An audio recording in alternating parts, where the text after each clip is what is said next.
If you are watching the video, thank you for watching. We have a podcast called The Council every Tuesday, 9 a.m. Pacific Standard Time. Links in the description. Cool. Who's seen Bill and Ted again? Hello. Is it just us two? I, by the silence of others, yes. Yeah. Okay, cool. So now we're going to review Bill and Ted Face the Music. This is the third movie in the Bill and Ted sort of, Universe. trilogy. Yeah, universe. Keanu Reeves is back. Alex Winter, Samara Weaving, a couple other people. Keanu Bridget. What did Reeves you is think, Liam? back and he is shaved. Bridget Lundy-Paine. That's her name. That's it. Yeah. We cannot be leaving her name out of that list because she is fantastic. So what did you think of the movie? I thought it was fantastic. I thought it was just perfect nostalgia without feeling like it was grabbing for money. Mm-hmm. It didn't have that grubby feeling to it. It was as if they'd just picked up where they'd left off with no time at all, except they looked older. Like, it was weird. It was just weird how good it was and how faithful to the original two without, as I said, without coming across like a money grab. Yeah. I thought this was a really fun movie. I really loved it. The first Bill and Ted is one of my favorite movies of all time.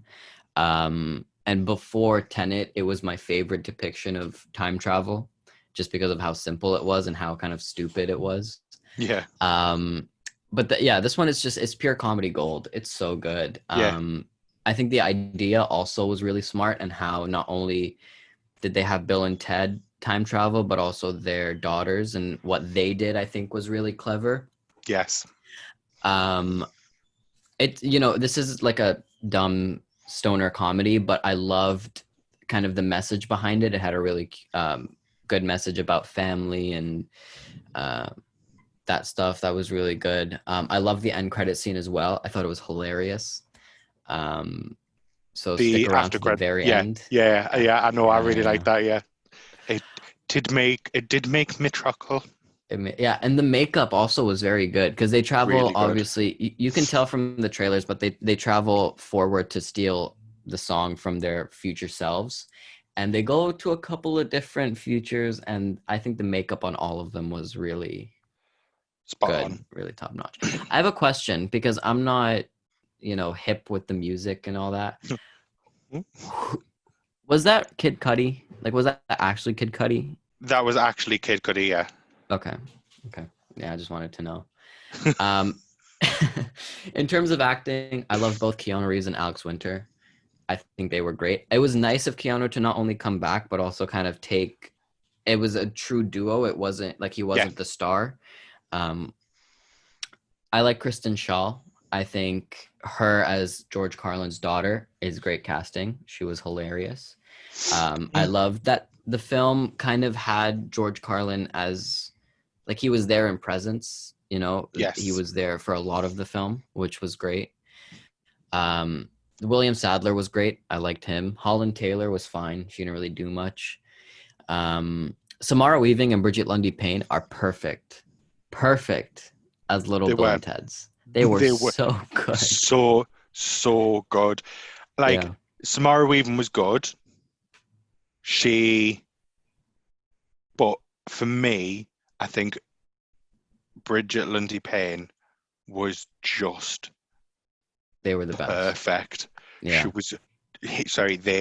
They were just perfect, and it is unbelievable how much they were just a mini Keanu from the original. Like, it was just mind-boggling how good she was. Like,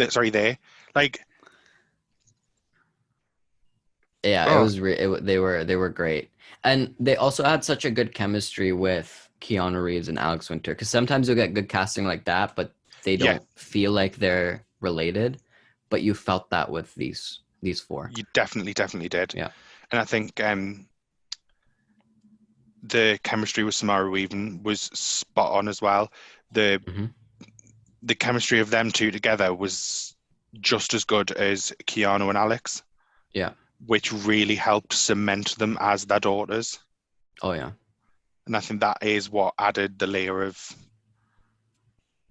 extraness and betterness in the acting for me. Mm-hmm.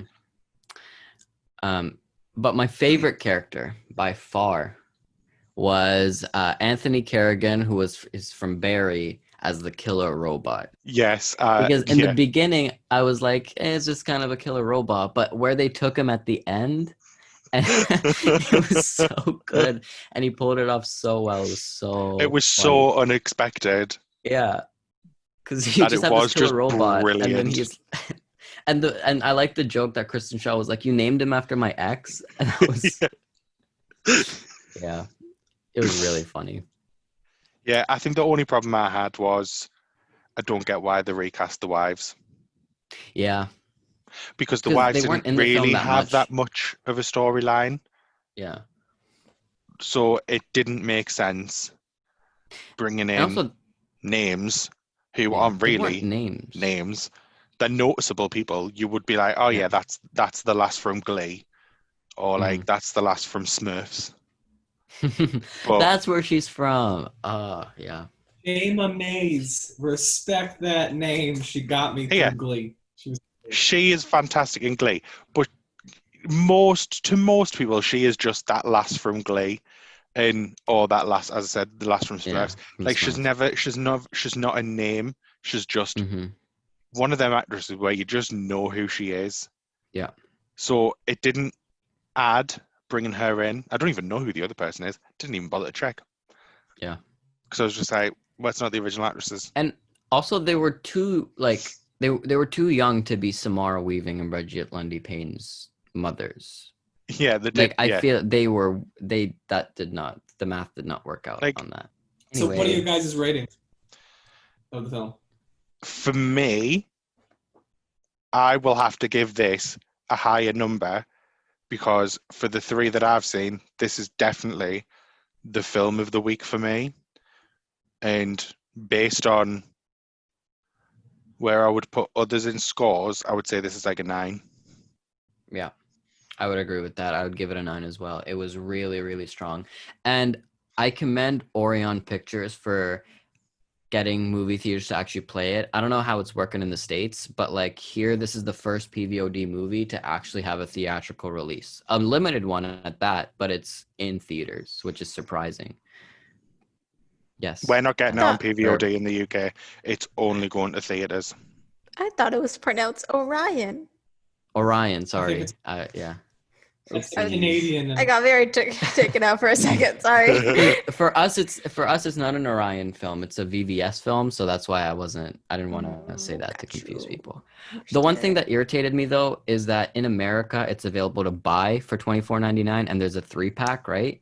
But here we can only rent it for $20, which is annoying because I want to buy it.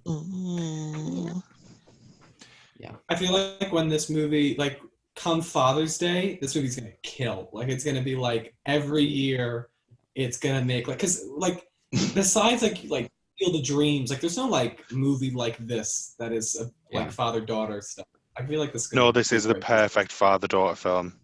Yeah. Perfect. Oh hey, thanks for watching. And remember, full episodes are available wherever you get your podcasts. With new episodes Tuesday at 9 a.m. Pacific Standard Time, links in the description box. And be sure to subscribe and hit that bell to stay caught up to date with The Council. Boys, I'm excited.